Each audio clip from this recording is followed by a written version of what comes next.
術，又係啤牌魔術。首先，我俾你睇，呢牌係亂嘅。呢個魔術肯定好神奇。首先，你要攞大概一半嘅牌反過嚟冚上去，然後攞超過啱一半嘅牌反過嚟冚上去，然後呢整完嘅牌反翻佢落去先。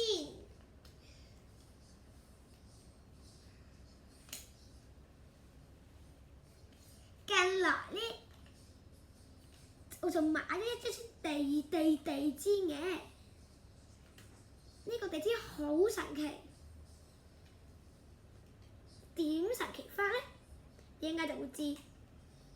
不過佢仲有個名叫做老 K 地氈嘅，佢個名咁叫係有原因嘅。因為如果你咁樣揭，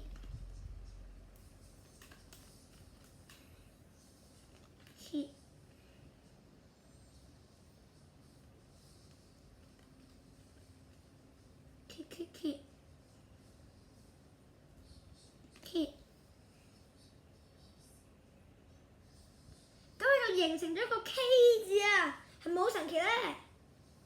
咁當然就唔止咁啊！咁而家請嘉賓話俾我聽，呢張咁大嘅地氈佢點樣摺，佢方便攜帶咧？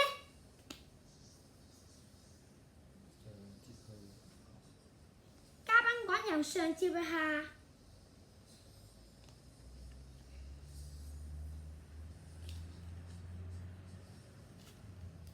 仲未夠晒，繼續啊！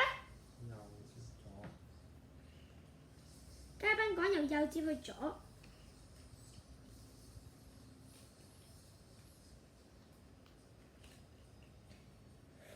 仲未摺完啦，繼續。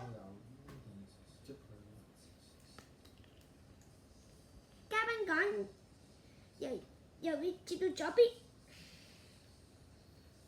最後一次摺。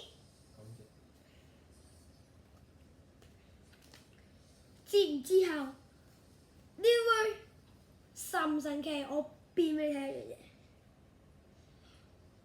佢要老 K 地氈嘅原因係，你摺晒埋佢之後，淨係得4張 K 係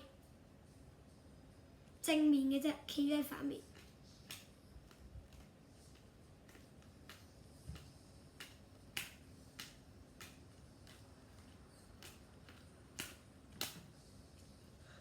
呢個魔術好唔好睇？如果好睇嘅話，咁就記住訂閱我個頻道同埋睇我其他片，同 like 我啲片。咁今次嘅魔術時間就完啦。